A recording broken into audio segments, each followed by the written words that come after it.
now. Someone between a lover and a friend. It feels good when she's around.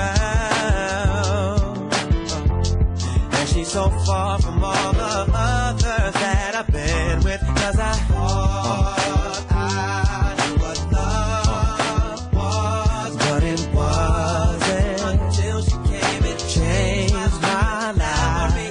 That all love in this world, I wanna give to this girl, because she makes me wanna be a better man. And all the games I play, I used to play, because I know this one's gonna last. It's crazy how she makes me wanna be a better man.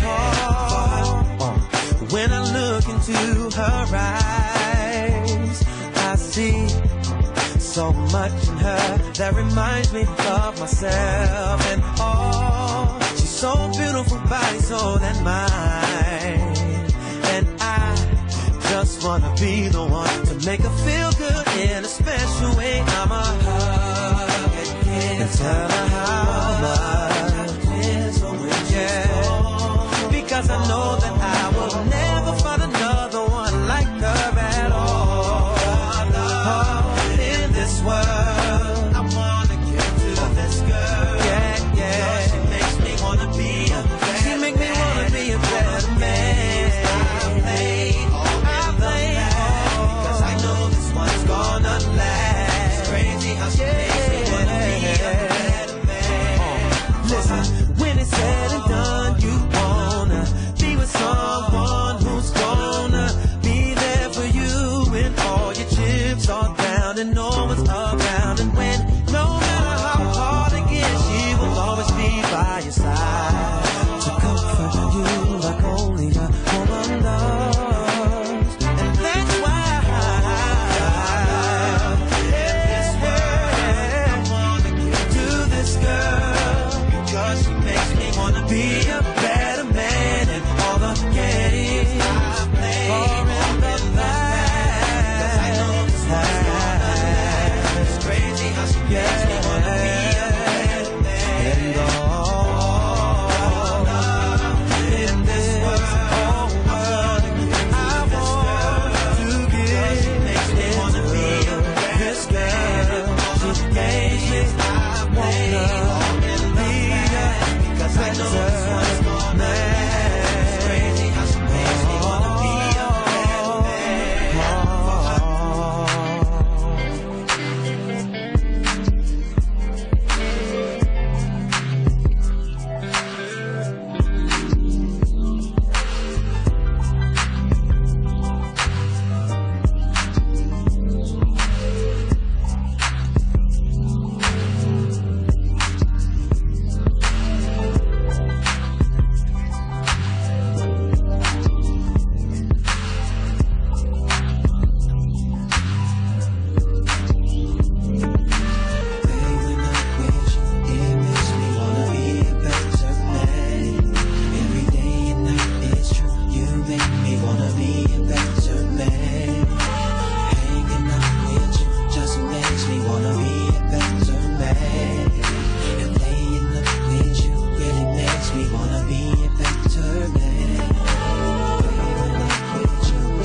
Good evening, good evening, good evening. Oh, wow, loud. I love this sound in my ear. It is Monday night, and I'm your girl, Akilah Trinae, and you are tuned in to U Nation Radio's Monday Night Love Sessions. Thank you, Chris. It has been a couple weeks since we have been here, and I guess fortunately, unfortunately, I don't know. Today is just one of those days. As far as the original host, I am here by myself today, but I'm not alone because I made sure to bring some company with me. But before we get into that, I want to give just the information. You're tuned into Monday Night Love Sessions. Monday Night Love Sessions is intellectual stimulation, so we got to make sure that we keep it just the way that you like it. Tonight we're talking about the things that have been going on and the things that are going on within our community, within our world. So if you want to connect with us tonight, please do so by calling in. The number is 323-965-1600. So remember, if you want to call in, speak to us live on air, 323-965-1600. If you want to follow us on social media, you can do so by logging into Facebook and checking out our U-Nation Radio page. Please like it. Please share it. In addition to that, we are under U-Nation Radio on Instagram and U-Nation Radio on Twitter, I believe. I think you see everything below me. If you would like to see some of our past shows, you can do so by going onto YouTube and going to U-Nation Radio TV. I think I covered everything. Key 77 is out tonight. DJ Ree is out tonight. Dontrell Detroit is en route, and hopefully he'll make it here before the show is over. But also know that you can always go to www.revisionpub.com if you have not yet checked out my book, Beyond the Hurt. Make sure you pick up your copy. $15, not too much, reasonably priced. So I'm done now with my spiel. I am going to kick it over to my left. I'm going to introduce to you one of our guest hosts for tonight, Mr. Aaron Rose, and just, say hi to the people and tell them what you do. What's going on? What's going on, people? Is my mic on? Technical difficulties. It's all good. Test. There you go. There it is. I was like, don't do me like that. Right. Hey, what's going on, people? My name is Aaron Rose. I go by Showtime Rose or ARO247. But glad to be here. Got the introduction, the invitation today, and I was like, why not? Let me go ahead and come out here and, get blessed with some of the people. But should we say what we do? Yeah, go ahead. Okay, well, I'm a upcoming actor. Just recently moved here from Atlanta. I'm originally from California, but I left when I was younger. So I stayed in Atlanta for a while, went to New York, and I've been back here for about 2 years. So it was blessed to be back because once I came back, that's when all the doors started opening up. But yeah, that's pretty much, upcoming actor. That's pretty much all everybody needs to know. Right. Keep it short and sweet, not give it all. Not all at once. Right. In addition to Aaron Rose as a guest host, we also have in the building this evening Miss Tangi, and I'm going to kick it over to you right now so you can say hi to the people and tell them who you are and what you do. Hi, thank you. Well, I'm a stay-at-home mommy, and I do a lot of community work. And I have an organization called Dear Uzuri. It's a self-love movement. It's a movement to encourage women to heal from internalized pain and practice healthy communication. So I took a look at my life experiences and decided not only to empower myself, but empower other people, other women that endure the same type of pain or any other type of pain. And so that's what I do. That's awesome. Gotta be That's awesome.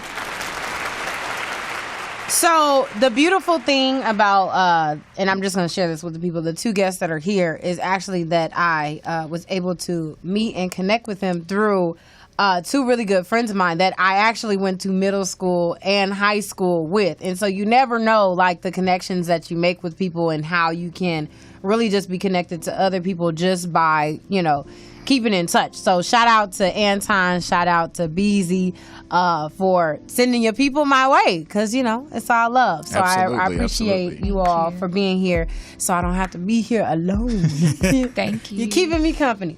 Okay, so just so you guys know, every Monday night I usually wear some form of a t-shirt. I usually hashtag it like t-shirts every Monday. This one says Inspire, Dream, Create. Actually got this one from the Essence Festival where I was in New Orleans during 4th of July weekend, which is going to be my segue into the conversation that we're going to start today, because as I was in New Orleans, sort of pretty much ending the trip, is when I found out about Alton Sterling's killing. or murder, however you want to describe it. And the thing for me with this particular situation that I think caught me in a different way was I was in the airport. And I was waiting for my flight because, every time you fly, and you should know that, Aaron, there's always some sort of delay or something going on. So because I was there early, I was sitting down and I'm scrolling on Facebook. And I promise you, pretty much every single post was about the situation that was going on. And it touched me in a different way. Like it hurt. Like I was hurting in a different way than of course the things that had happened before. But I think what hurt the most was I was literally sitting next to this older white man, and he was on Facebook as well. And he was scrolling. And everything that was on his page was, dogs, kids running around, smiling faces, healthy drinks and meals and all this stuff. And I did not see not one post that I was experiencing on his timeline. And when I saw that, it just helped me see that our reality sometimes is not the same reality as someone else. We're bombarded with it, of course, because it affects our community, but there are other people in other communities who have no idea, who have no clue, because they don't see it. It's not something that, day to day they have to be reminded of. And so I got onto the plane. I posted my frustration about that. I got onto the plane. I actually sat by a younger white woman and her 2 kids. Again, same thing. So I'm telling you guys, I was like staring all in their Facebook just to see, because I wanted to see, like, okay, maybe one post at least at this time. And I still couldn't see anything. And for me, that was just like, okay, reality check. I really wanted to take my phone and start walking around the airport like, did you see this? Did you see this? Did you see this? Just so that there's more awareness. And I say all that to say is because I know that within the African American community that a lot of people are having dialogue, that a lot of people are talking, a lot of people are mobilizing, a lot of people are doing a lot of things. But I think that in addition to everything that's going on and everything that people are doing, we need to have a diverse, group engaging in these dialogues, together finding solutions, because as long as it's just our group, talking about it, it's not really going to make much of a difference or, reach the masses. Now, I feel like I've said a lot, and I'm going to allow you guys to chime in. Well, I mean, I agree with you. The day that it happened, it was kind of like, here we go again.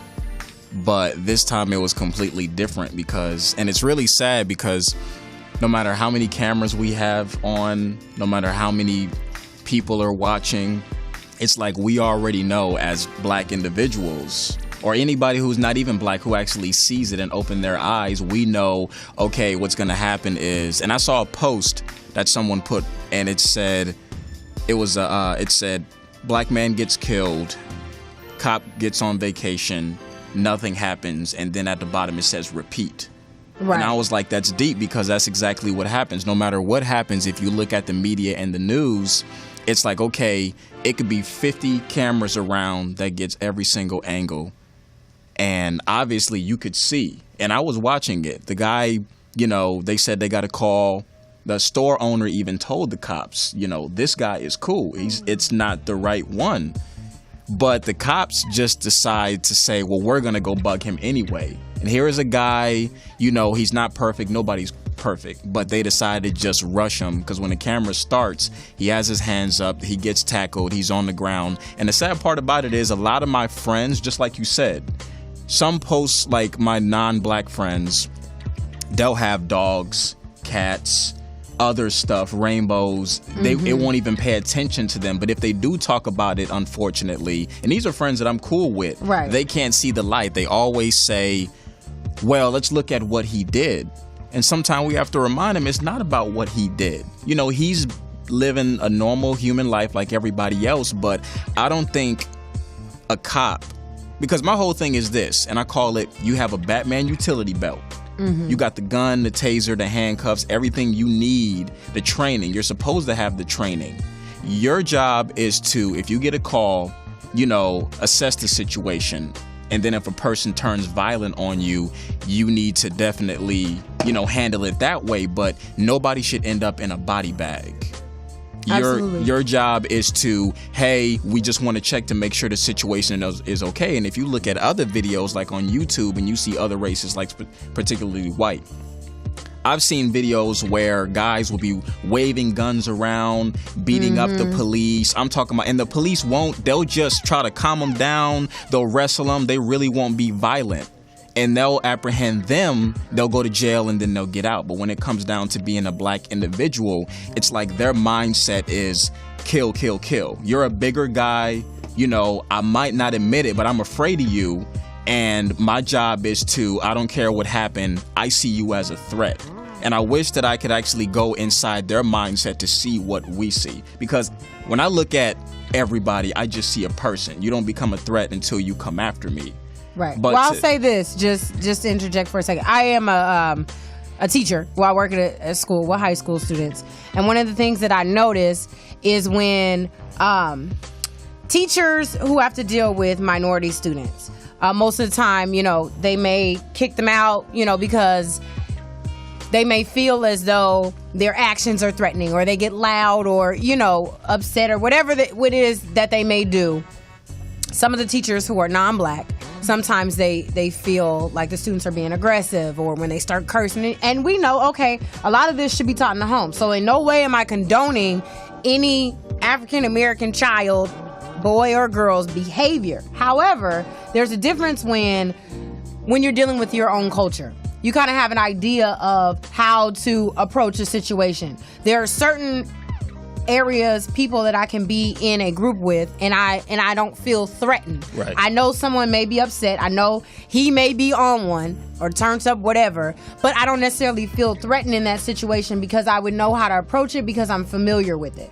So I feel like because I do discipline, when the students come in my office, the first thing that I do is calm them down. We're going to say, what's going on? How do you feel? Asking these questions to get to the root of what's going on versus me just trying to hear you're suspended or you're expelled or just kicking them out. And so I relate that specifically to how police deal with, because basically they're the disciplinarians out in the communities.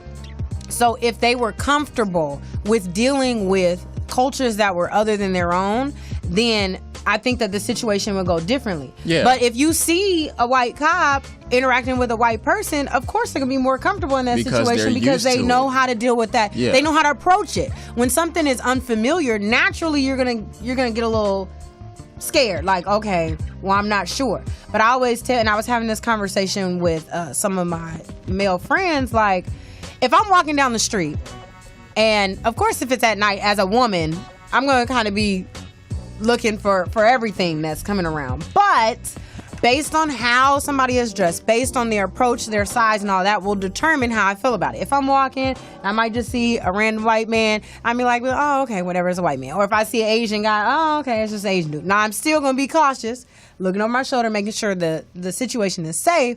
But if I were to see maybe a Hispanic male or a black male, and they're kind of walking behind me, I'm looking like, okay, why are you walking behind me? And that's right. and that is not something, to naturally be proud of, but it's a lot of stuff that we're being saturated with in the media and all these images and all this stuff where we perpetuate these same stereotypes within our own community. You get what I mean? So I don't condone an officer being afraid of anybody of another culture anyway, because that's kind of that's what you got yourself into. You got yourself into a field where you have to deal with dangerous people all the time. And the crazy thing, I've been reading up on a lot of cops who used to be cops. The justice system in the department actually is twisted itself, because obviously if you're on Facebook, you'll see negative videos, fight videos, but then you'll have a couple people who actually go deeper. And I saw one video where it was like 10 officers in a room. Everybody's minority. I think there was a couple of whites, but they said when you join the department, let's say you got all these good, 10 good cops. If the root of the department is evil, because they would tell them, okay, you have to make a certain amount of arrest within this month or else you're going to get in trouble. So most of the good cops will see it as, okay, this is my job. I have to feed my family. And that's where the important part comes in. When somebody has a family to feed, even if it's wrong, they have to be like, I got to do what I got to do to feed my child and my wife and myself. But they said you have to make a certain amount of arrests.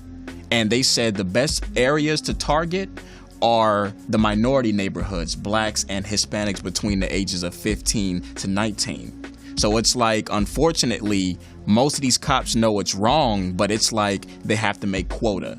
And like I said, if your sergeant is telling you, well, you need to make 5 arrests within this month, you're not going to go after the good people or your own neighborhood. So the easiest way to pick somebody off is, let me go into this neighborhood. Oh, there's a kid with a hoodie. Let me pull him over. Hey, what are you doing? And if he resists, guess what? Snatch him up, because you got the county on your side.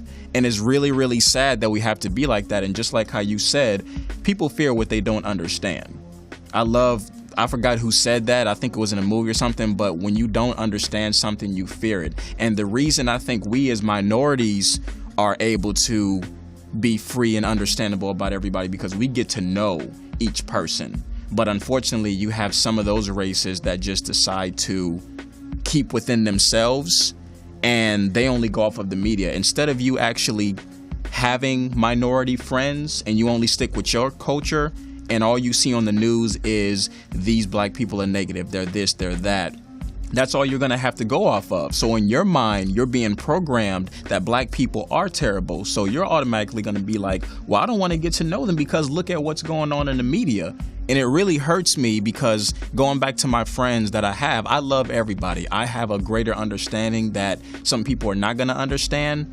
But I'm really sick and tired of when Black Lives Matter comes up, everybody jumps into that. It's not always about you guys. And to give you a quick story, one time at my job, there's a white older gentleman that I became cool with. And he's a well-rounded, person, knows everybody, doesn't discriminate. But he came up and told me how it makes him so upset that the Black Lives Matter movement is there. And I said, what bothers you? And he was like, well, and the first thing he said got me. He was like, it's not about just black lives. Like, your life matters, but everybody else. And I said, okay, John, now I see what you mean. I had to explain to him. I said, John, Black Lives Matter doesn't mean we're saying that we matter more than you. We're basically saying that right now, since we're the target, you need to understand that our lives matter just as equally as yours. Right. That's why the movement started. So it's not a matter of saying, hey, pay attention to us and forget. We as black people know that all lives matter. But unfortunately, we have had the target on our back since slavery. I want to interchime with Go ahead. that. Yeah. I've been observing. I was waiting for you to come in. I was going to give you the opportunity even if you didn't. No, I just observed first, so I just wanted to digest everything. But I have a slightly different stance on it. When I first heard about it, I was very numb to everything, and I didn't know how to approach it, and I didn't know what to say. And then as I digested it, it made me not just think of this situation, but it made me think of our own communities, My biological father is now deceased. He yesterday made 23 years that he's been, dead. And he was in a gang, and it's like, now you're in a rival gang, and we're killing our own people. And so I have to look at it like, while it's not right for police brutality to be against us, but I have to look at another black man killed my father, and it's not to discredit what happens to us, but it's really my reality. Like, I'm living with the fact that somebody else, and I don't know, he's just out there. He could be living, and I'm just here to reap the consequences. So I think that as a community, it goes back to us understanding, like, what's wrong, why we're divided. The communication is off. And as we learn how to communicate with one another, then we won't be so divided. We won't feel like we have to resort to these gangs. We don't feel like we have to resort to prostitution, and all these other things that happen within our community, because law enforcement and people are going to be the way they are. We can't control that. But if we unify and we stay together, then that's the difference. And then it's also another thing we always cry, but then we don't stay consistent. Mm-hmm. So every time something happens, there's always this protest, and we always riot. But then what happens? I was seeing images of protests down in Baton Rouge, and I had text messages about, let's boycott Target and all that. And people are still shopping at Target. And I'm pretty sure people are still shopping online. And it's like, what are we really doing? What's the point of crying out and saying we're tired of our people being killed, but then we're still being a part of the problem in a way, like, because we're not stopping it. We're still adding to it. We're still adding fuel to the fire, even though we want it to stop.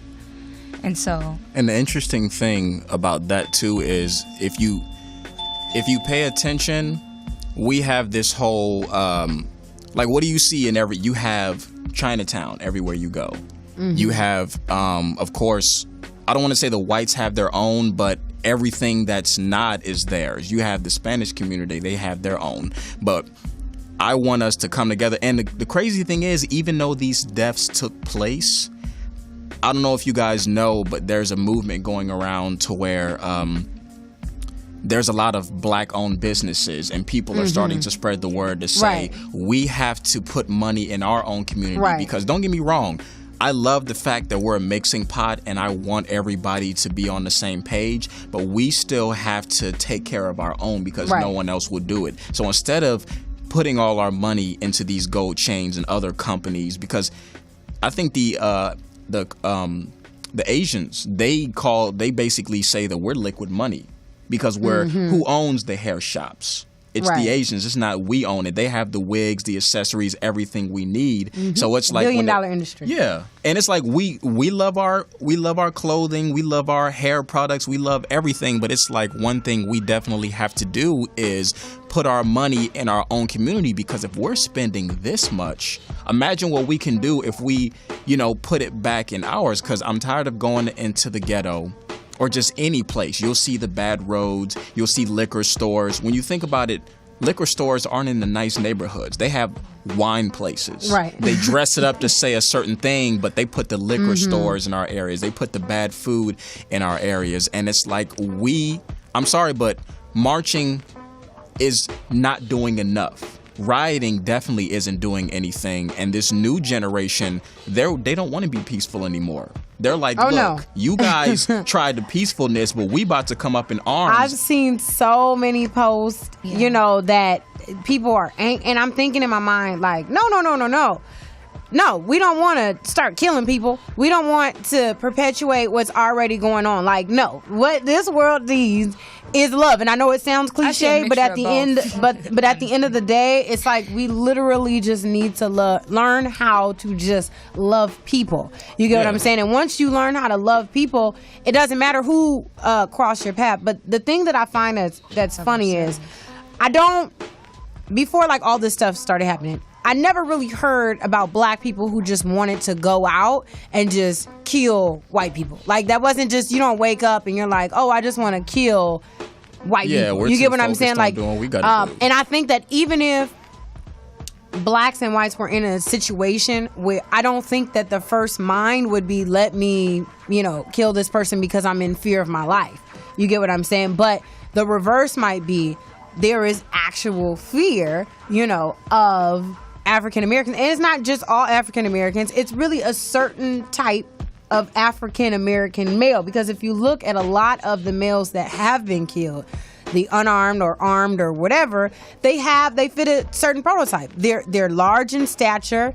They're of the darker hue. They're, just what you would describe as a typical black man. Typical black man who's aggressive, who's big, who's whatever. Now, I've also noticed it's always in the South. A lot of and a lot. Well, see, in the South, we're still dealing with a lot of racism and a lot of underlying things that, where maybe in California for us, it's not so overt. You know what I mean? Yeah. Like, out there, no, it's blatant because you know the certain areas, the certain neighborhoods, the places that you go, like you exactly know the divides. Now I would say you somewhat know it in California and some other places as well, but it's not just the same. We don't live life, in my opinion, just really thinking about racism and slavery every day. Because you have a lot of people who are going to work, making their money, making their just due, especially in LA,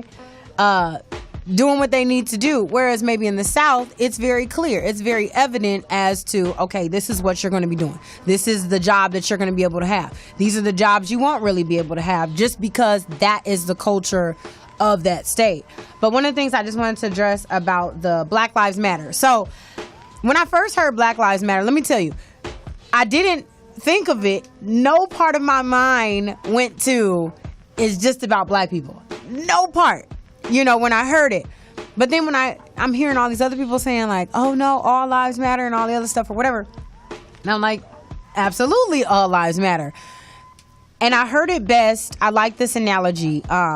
One of my friends sent me the link, and it was actually these two white pastors, and they were kind of giving the Christian perspective. So I'm Christian, so it was very interesting to hear it because, we kind of talked about it at church, and you hear different people saying different things. So I love their perspective because, first of all, they were white, and then they were pastors. So they're giving their perspective based on everything that they're hearing and what's going on. And so one of the guys basically gave the analogy. He said, if someone were to start a movement to say unborn lives matter, no one would have an issue with that to say that born lives matter or people who are alive matter because it's already implied. Right. But what we're saying is in unborn lives matter is that there are people who feel as though a fetus that is still in a mother's womb, if it's not delivered yet, is not really a life. And so it's okay to take it. Right? Mm-hmm. And so, and it is another topic, but if you think about it, there are a group of people who feel like it's not a life. And then there are other people who feel like it's definitely a life. Yes. You get what I'm saying? I do. And so with that analogy, I was like, wow, like he was making the parallel to say Black Lives Matter is not to say that no one else's life doesn't matter. But there is a statement that says that they could have put two, T-O-O, on the end of it, Black Lives Matter too. But wow. I saw in this video that basically that puts it right back on the victims to try and prove to someone else that it matters versus just saying this is what it is. This is what it is. Black Lives Matter. And so I never expected a debate to actually even start with that. I never expected that because I was thinking in my head like, duh, all lives matter. But of course, when you begin to put a color, a culture on things, it changes. And so through my, kind of studying and researching and looking into things, God kind of gave me something with the whole Black Lives Matter. And if you replace black with oppressed lives matter, or widowed lives matter, or poor people's lives matter. It was another one I thought of as well. But if you look at us as a culture as a whole and you start to break down those things, widowed, fatherless lives matter, poor lives matter, oppressed lives matter, you begin to look into, okay, there are a lot of these things that are going on in the black community. So we can take black out and we can just talk about the actual issues that are going on, but those who have those lives matter just as much as those who are wealthy, those who have 2-parent households, those who have, because we don't just split, by race, we split economically, we split by gender, we split a bunch of different ways. And so to me, I encompass the Black Lives Matter as, let's look at those who are oppressed. Let's look at those who are marginalized. And let's begin to then lift those groups up, because those are the ones that go overlooked. Those are the ones that really, if you read in the Bible that Jesus spent most of his time trying to, go after, heal, and help and encourage those that were not. Yeah, the less fortunate ones Right, instead exactly. of going towards the ones that was healthy. And I think to agree with you, when you say oppressed lives matter or fatherless, I think a lot of people, if you take the fact of the color out of it, it makes some people realize that it's not a threat. I don't understand why. I mean, I understand why putting the color in there is a threat, but just like you said, if you put oppressed, every race is oppressed. That's not a racial thing. But for some reason, it's like when a color is placed in there, some people immediately just run to it and be like, okay, this isn't good for us. And like I said, just change needs to happen. Something needs to be done, but I really feel like because these killings, they're really unfortunate. But the good thing is, because they happen kind of back to back, it's getting so very, very bad that a lot of people are starting to say, hey, we're noticing that these things are bad too. And like I said, the more and more that it happens, the more our people start to wake up. Because like I said, that there's a black-owned bank. I don't know if it's Broadway Federal or One United. No, it's called something else. Citizens Trust Bank. Oh, Citizens, Yeah. the one that's in Atlanta. In Atlanta, Oh, okay. yeah. They said that 8,000 people actually joined within the last couple of weeks, because since the There's post was Broadway. going around, and the fact that social media is so powerful, that's what we need to keep doing, is showing what's going on in the world so people can say, hey, because I didn't know that Citizen Trust Bank was black owned. So I shared the post and I was like, hey, black people, get out there. Not saying that other banks are terrible, but like I said, we need to take our money and put it back into our community.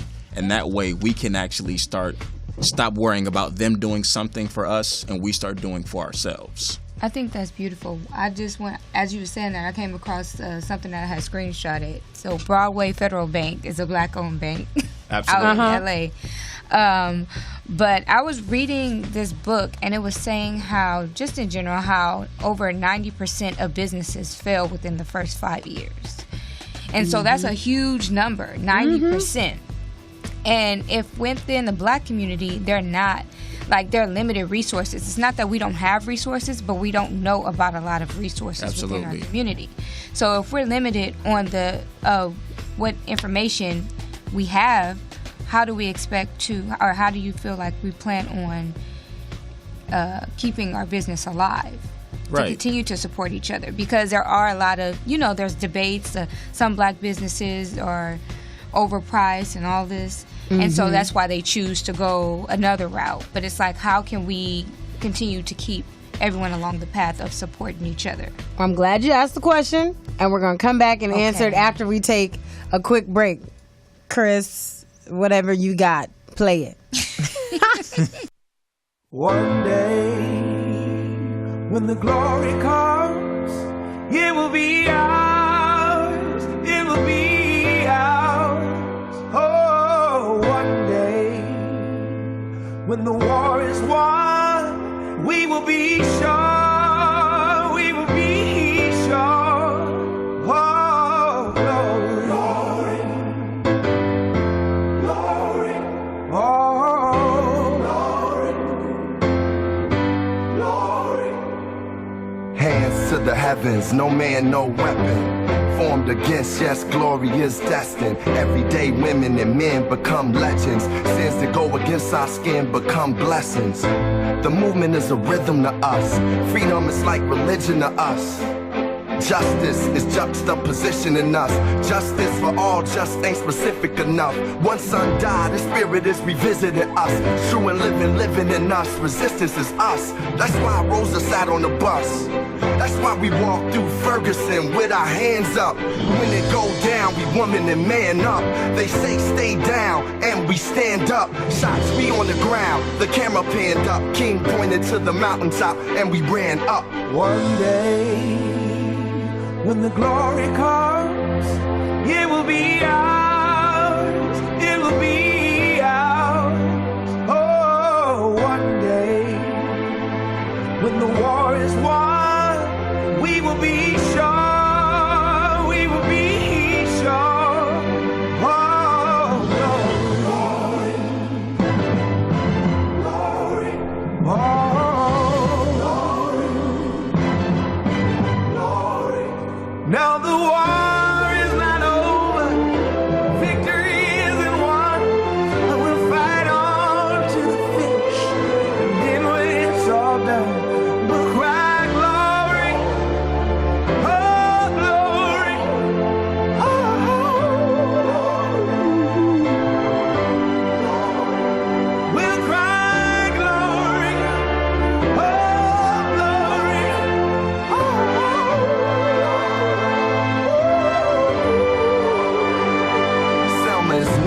every man, woman, and child. Even Jesus got his crown in front of a crowd. They march with the torch, we gon' run with it now. Never look back, we done gone hundreds of miles. From dark roads, heroes, to become a hero. Facing the League of Justice, his power was the people. Enemy is lethal, a king became regal. Saw the face of Jim Crow under a bald ego. The biggest weapon is to stay peaceful. We sing, our music is the cuts that we bleed through. Somewhere in the dream we had an epiphany.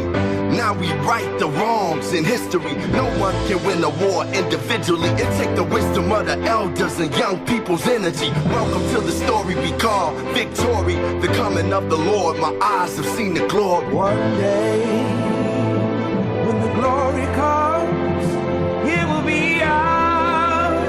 It will be ours. Oh, one day, when the war is won, we will be sure. We will be sure. Oh,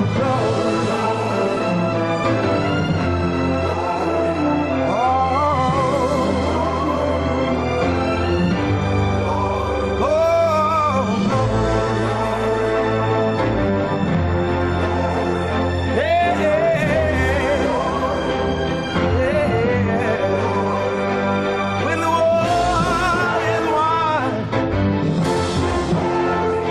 when it's all said and done, we'll cry glory. Oh, glory.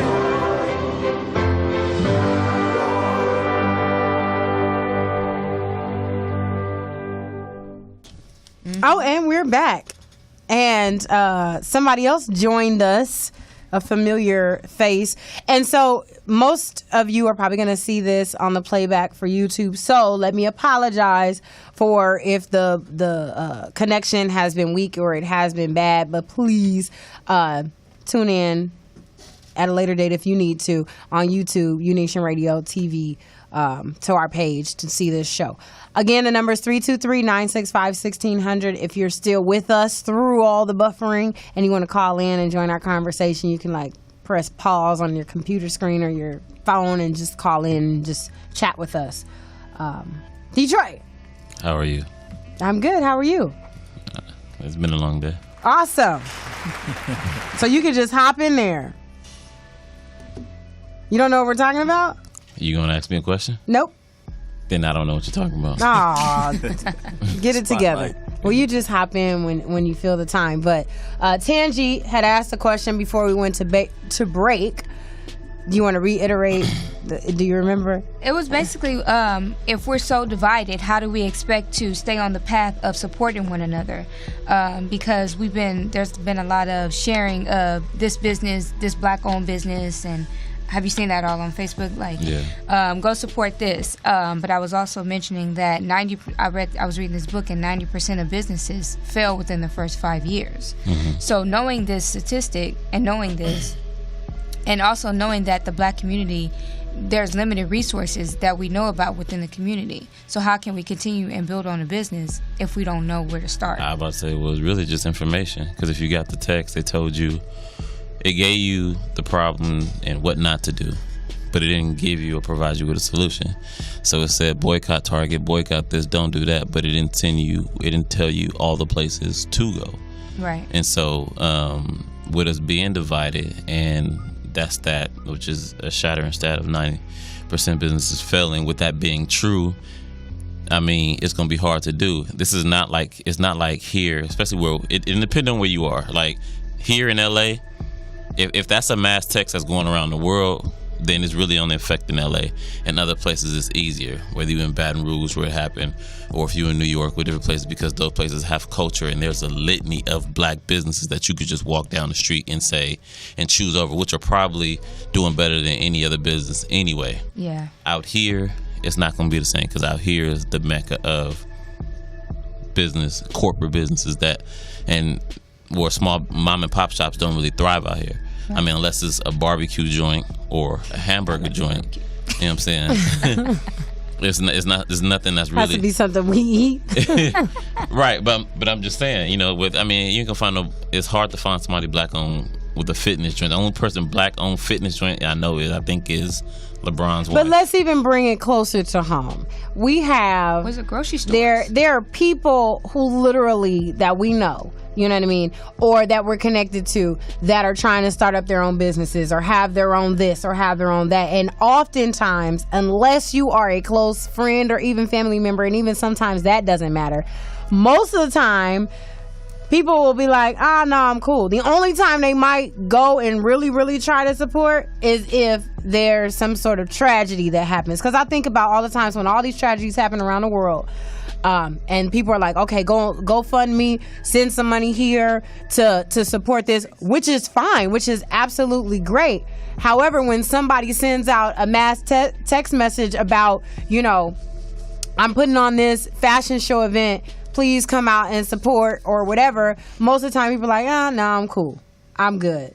Or no, if it's, we're putting on this fashion show event to support the Alton Sterling family that was killed, let me give my money now. You get what I mean? So we're giving out of necessity and not really out of support. So we haven't really stepped into the mode of, I just want to support this person because they're trying to do something and I want to support that dream or I want to support that business. Most of the time people have to. That vision? Well, it was in your thesis, we're divided.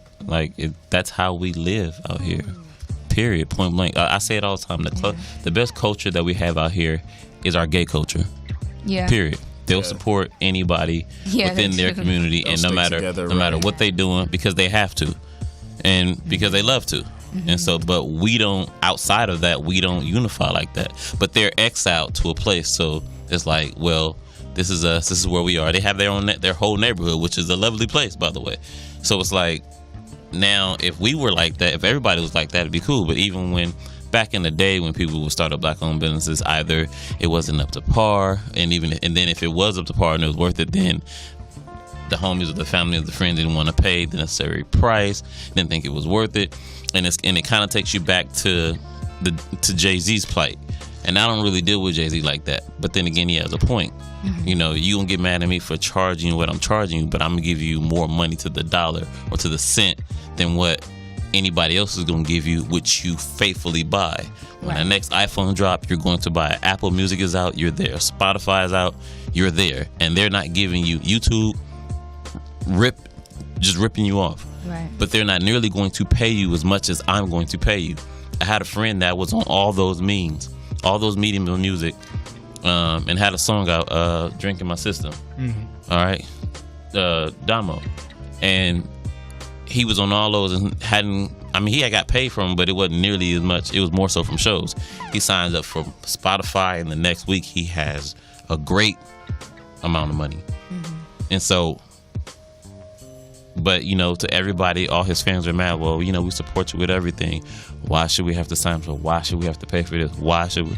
Well, why you're gonna go out and support the white man when he does it faithfully? Why wouldn't you do it from somebody that's your color skin?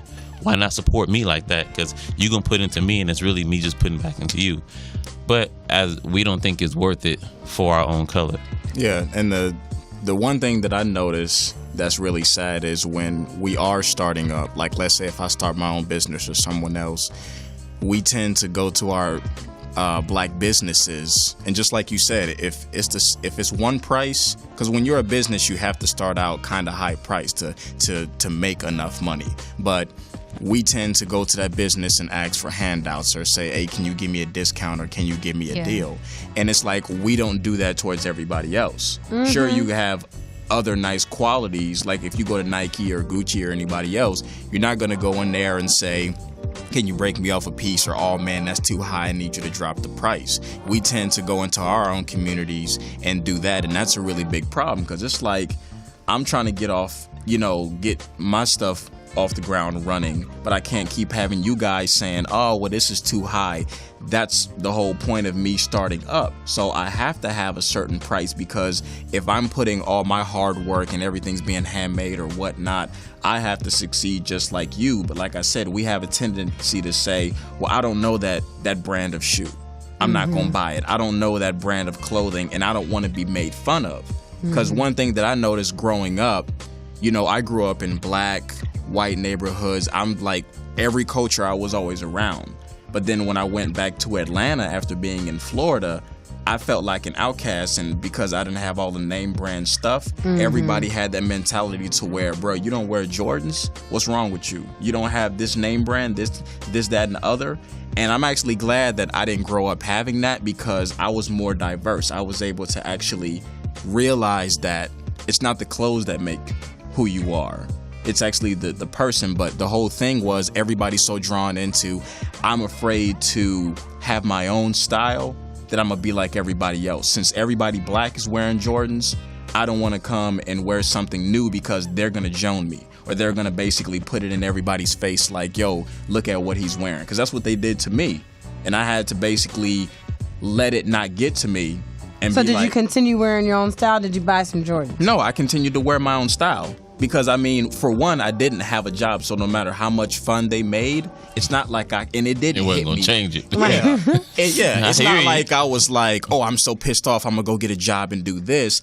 I already kind of knew who I was, and I was like, okay, if I buy Jordans, it ain't gonna make me fly. Of course, I'm gonna get a couple of looks, but it's like that one day, you'll get a bunch of people saying that's fly, but then the next day, it's You're not hungry. gonna happen. But right, You but hungry than a that hostage. Yeah. exactly what you're saying is an issue in itself, because the and I don't want to say like the goal in life, but the motivation basically, you know, in the African American community, again, is to get all of these material things to Impress, show, right. you know, to show, but we don't have the, you know, retirement funds and investments and things like that. So you have those black businesses that basically they need to charge more because they don't have the initial capital basically to start. They don't have a bunch of investors that come in to say, okay, we support your business. This is how much we're going to put up. So now you have to do it. So you have to start off charging a lot in order to basically to make enough, right? And then where you can break even. Yeah. You know, but like you said, within those first 5 years,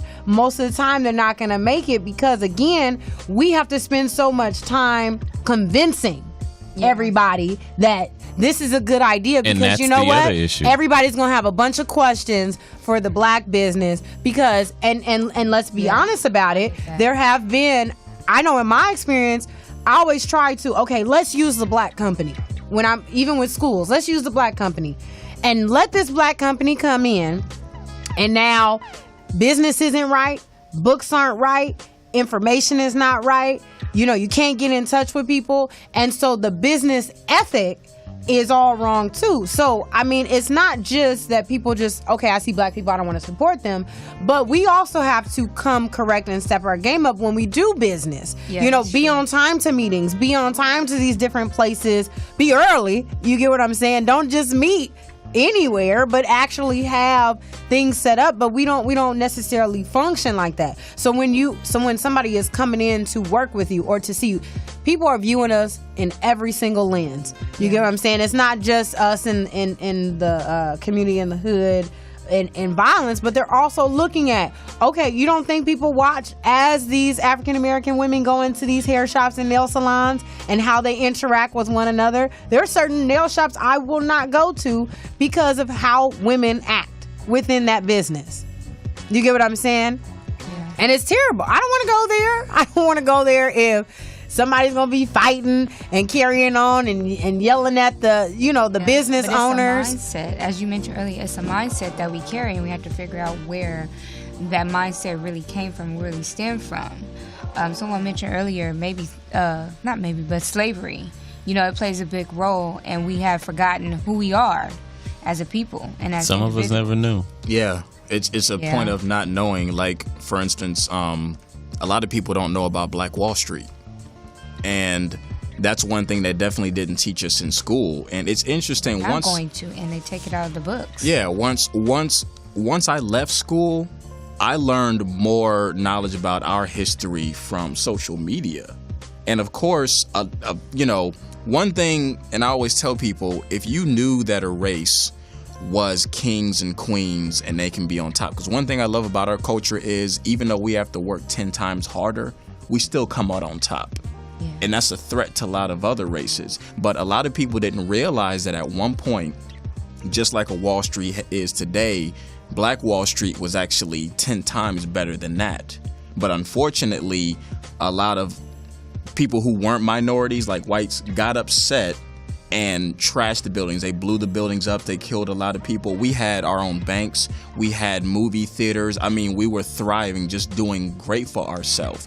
But you always have that culture that says, well, we can't have this happen. So next thing we're going to do is destroy it all. And that sets us back so much further. And the more that you continue to just destroy, people get tired of, well, we built up at one point, but now what am I going to do? So it's really, we're so powerful within ourselves, but with the media, and because I stopped watching TV. I mean, it's mostly just streaming TV shows that I like, but I'm sick and tired of seeing Love and Hip Hop. Because it's always starts off, you got celebrities, everybody's looking crazy, then a fight scene happens. And after the fight scene, it dies down, love and support, but then the same thing happens. It's like we keep feeding this negativity. And don't get me wrong, we as a people, we love to see, we're drawn to negativity, and it's not just a black thing. Everybody loves to see something that's controversial. But unfortunately, you know, because you're going to share a video 10 times quicker on social media that's negative than positive. Because if I hit you up and say, hey, have you seen this stupid looking video? You're going to realize how funny it is. That's why we have World Star. Yeah. And that's going to be shared versus if I share something on my social media that's uplifting and powerful, everybody's like... Or don't have too many words. Don't write a long paragraph because... Yo, that is the crazy... No one's going to read it. When I write something powerful, only that group of friends that I know will read it, I'll get like 3 likes. But it's like, if it's so small, simple, big words, straight to the point, black people will be like, oh, it's not that long, I'll read it. All right, I understand it. Yeah, because they're doing like this. So if you don't interrupt that too long, then you don't want to read it. And what they always say about black people, if you want to hide something from a black person, put it in the book. Unfortunately, but look, now you have Facebook and you have social media. So what makes it worse? No, but what makes it worse is because you don't even really have to read it in a sense, because now everybody's an expert and everybody is a philosopher and everyone is a researcher and a writer and all of that. I've been a philosopher. You know, but at the same time, it is the new news, you know, outlet for a lot of people because you'll find that out. Somebody died, hit that quicker than it get to you. Honestly, I can open up Facebook and I'm like, oh, wow, that's going on in the world? Who knew? Yeah, you never... Because I don't watch the news. Yeah. And the only source that they have, unfortunately, and a lot of people fail to realize that the news, like ABC, all this other stuff, that's owned by rich people too. So if you own something, your first bet is, okay, since we control this, let's go ahead and I'm going to put what you want to see. Honestly, every time there's a killing in our community, notice how they always twist your words. So to me, if a person ever comes up to me and says, sir, tell me your thoughts, I'm not doing your interview, because I could literally say something positive, but then when they get into the editing room, they go in there and they chop up little bits and pieces. And then when I watch it, they make it seem like I knew what I said was positive, but next thing you know, they turn it into negative, and it's too late. I can't go and say, I didn't say that. And people are going to say, right, well, the news is true, so you had to have said it. Now I'm lost. Okay, so we'll do this because we're reaching the end, and I'm going to start with you, Miss Tangi, over there, because we want to make sure that, you know, everything is solution-oriented and solution-based, and just from your thoughts perspective, what do you feel like is something that we can do, maybe even starting tomorrow, or just in general, to help kind of move this process along? I think we need to start reading and start educating ourselves. And not only, although we see things on social media, always do the research, because absolutely people can just say stuff, like people edit, Photoshop, you know, people are making up things. So even though we see things, it's always good to do your own research and see things for yourself. Educate yourself. Okay. I'll go to you, Aaron. Oh, you're going to put it on me, huh? What was the question again? Solutions. Or, you know. I would just say, just like to piggyback off of her, do your research, you know, And I think positive is the new thing, because I'll say this real quick. I saw a post where it was a racist person going against a black person, and the racist person kept saying negative things, but the black person, everything they kept saying was positive. They never once said anything negative to them.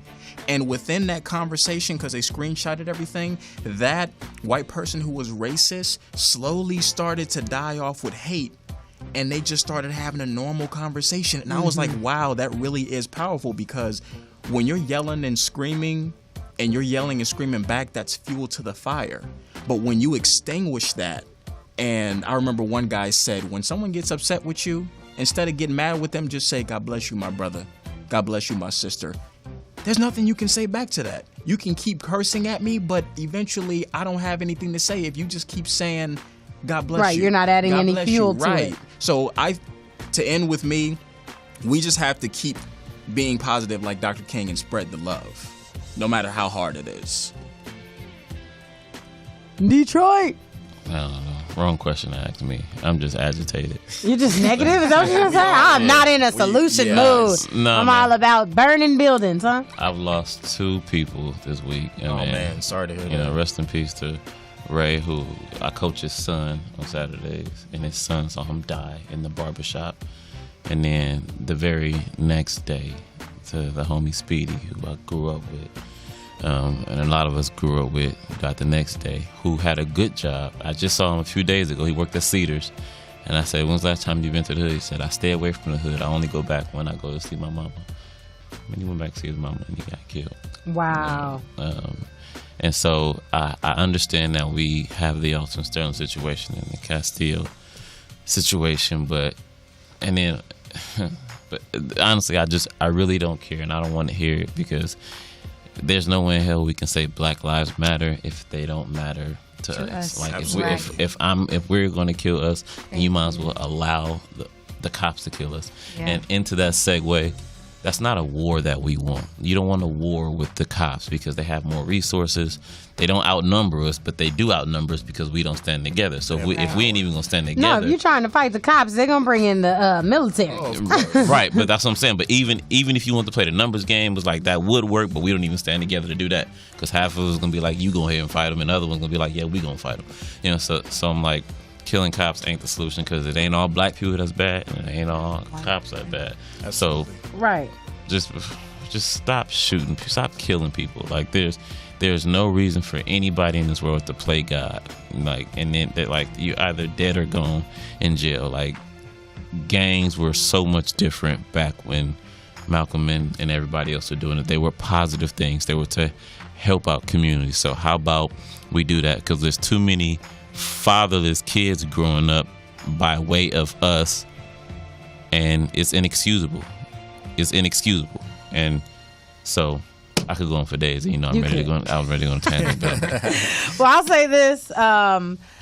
My final thought solution is really just Beyond the Hurt. making sure, Beyond the Hurt, of course, pick that up. It's on Amazon.com. Yes, thank you for that. But beyond that, making sure that we stay focused in the sense of not the whole stay woke thing. Okay, whatever. It's not a hashtag. But really just staying focused on what's important. You know what I mean? Like in day to day, every time we go through whatever we experience, just staying focused on what is most important and not staying silent when you see things that are going on.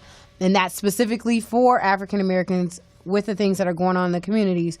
Don't stay silent when things are going on. That whole, I don't see nothing, snitch rule and all the other stuff. Like, really, if you see some stuff that's going on, we have to do something about it. I've never seen so many grown men who are afraid of young boys. And that, to me, is part of that solution. Grown men who are not afraid of the little boys to go and grab them up and teach them the right way. Because right now, there's a divide between the grown-ups and the young folks. And these young folks, like somebody mentioned, are upset and mad and doing their own thing. Right. It's not the old school way anymore. And unless people are literally grabbing these little boys up to say, shaking them, you need to get your life together, this is the way you need to go, then they're going to continue to do what they do. Role But models and we're father older figures. and we're lost as a people overall. So it's like how can we guide people if we're still trying to guide ourselves?